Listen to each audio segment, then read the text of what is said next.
No, that's not the way it should be. Then we change it. We're the ones who change it. Who cares? I care. You should care. We should all care. You're listening to EMPact Radio's Power Authority with Kathryn DeLong. Bold without apology and traveling at the speed of now. Kathryn DeLong, the Power Authority on EMPact Radio. Hi everyone, thanks for listening to Power Authority on EMPact Radio. My name is Kathryn DeLong, and first I wanted to share a reminder with everyone about the free search classes that we're offering in the month of September. Have you ever used a fire extinguisher? Do you know how to provide basic first aid in the event of an emergency? Now is the time to get prepared for emergencies with free Preparedness and Community Emergency Response Team CERT training. September is National Preparedness Month, and at EMPact America, we are offering free preparedness classes to Western New York residents. No prior experience is necessary to attend the training. You can choose from 2 different sessions. Session 1 is Tuesdays and Thursdays starting September 18th at 7 p.m. at Vigilant Fire Hall at West Seneca, New York. Session 2 starts Saturday, September 15th and runs for 3 Saturday mornings until September 29th at EMPact America's offices located at Elma, New York. Training is being conducted by EMPact America, West Seneca Office of Disaster Preparedness, and the Town of Elma Office of Emergency Management. To sign up, visit www.preparehub.org/CERT or contact EMPact America at 716-435-7873. Today on the show we have Jessica Zuckerman, who is a research associate in Homeland Security at the Heritage Foundation. And the Heritage Foundation has really been at the forefront of bringing information to the public about electromagnetic pulse. They've actually been advocating for a National EMP Awareness Day, which is pretty cool. Jessica, thanks for joining us on the show today. So, electromagnetic pulse, how big of a threat is EMP to the United States?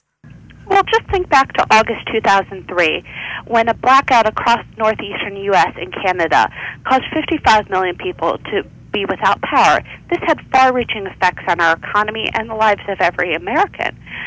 In the case of an EMP attack, the power wouldn't come on in a matter of days like it did back in 2003.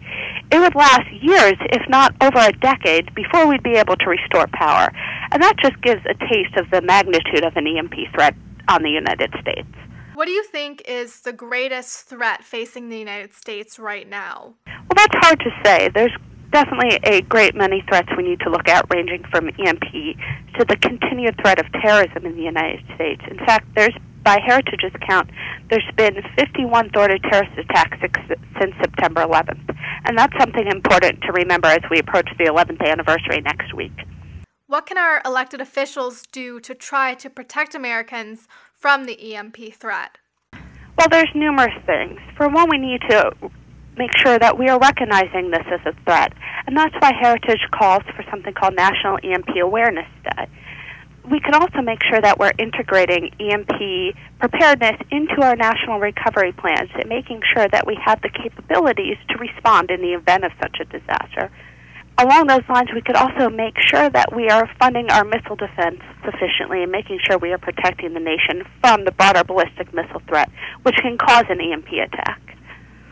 There's only so much that government can do to protect and prepare us, so what can average Americans do to prepare and protect their families for an emergency situation, not necessarily an EMP, but any kind of disaster? Well, in the same manner that the government needs to make sure that we're integrating EMP into our national planning and disaster planning, families and individuals can make sure that they are cognizant of this threat and that they're developing plans for themselves and their families of what they would do in the event of an emergency. And they can also go to different organizations that put forward ways to protect their electronics in their houses and their families, and do greater research for a family emergency plan. Do you think we're more at risk for a natural or a man-made EMP? Well, that's hard to say. There are definitely about 30 countries now that have long-range ballistic missile capabilities, including Iran and North Korea. And a ballistic missile detonated in the high atmosphere is one of the greatest threats of electromagnetic pulse. But the same can be said for natural occurring EMPs. These are often caused by solar flares, which create electromagnetic field. And right now, the sun is at the peak end of its cycle, meaning that people who study solar phenomenon and space weather say it's likely that we will see something to come in the coming year. There has been talk of Israel launching an EMP attack on Iran. What's your take on this? You know, I don't know if this has really been debated yet, and that's partially because so little attention is paid to the electromagnetic pulse attacks and electromagnetic pulse threat.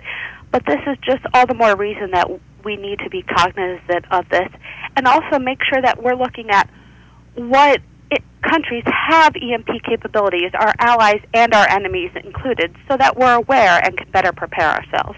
Which country do you think we're most vulnerable to when it comes to an EMP attack?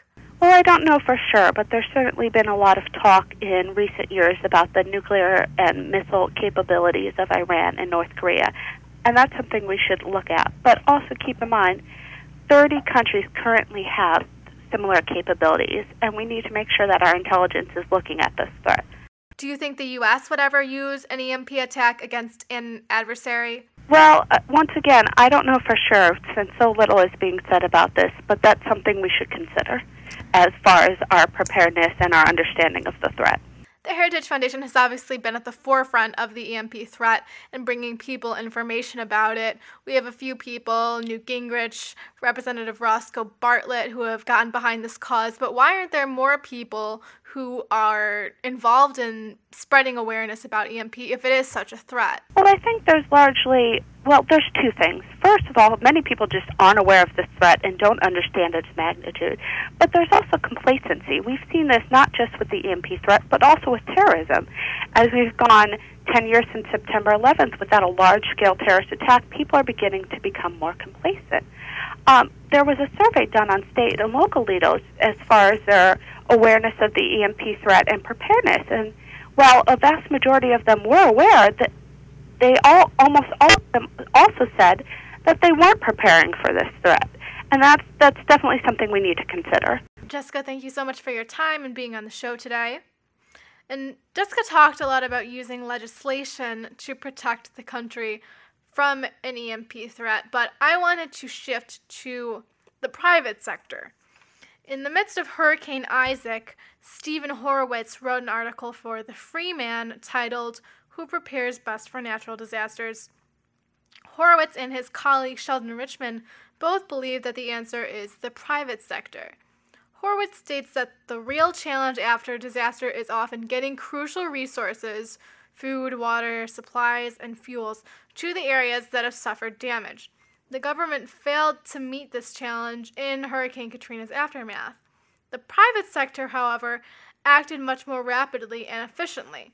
While FEMA struggled to organize and execute a successful plan, Walmart and Home Depot rushed to reopen their doors, and these stores allowed the public to acquire those crucial resources on their own instead of having to wait for the government to hand them over.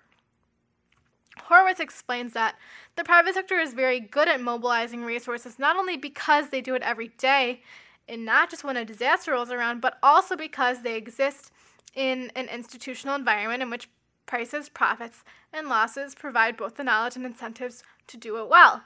That's right from his article. So when it comes to disaster relief, public sector incentives really diverge from those in the private sector.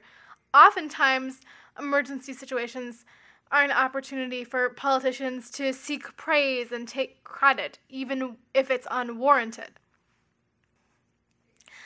A 2006 paper by Russell Sobel and Peter Leeson states that public officials glory-seeking in the wake of Katrina resulted in the government forcibly preventing both for-profit and non-profit disaster relief suppliers from helping those in need and confiscating the resources of those who did enter with supplies. Sometimes the glory-seeking of a self-interested politician can be productive, as he or she will work harder to reach their goals, but in other cases, as Sobel and Leeson explain, public officials are only concerned with the perception that things are getting accomplished and disaster relief is being provided. Paradoxically, public servants don't always have the public's best interests in mind. Private companies, on the other hand, have to appease the public in order to make a profit. If the federal government continues to insist on keeping its stake in disaster relief and emergency management, public officials really should extend an olive branch to the private sector. I'm sure they could learn a thing or two.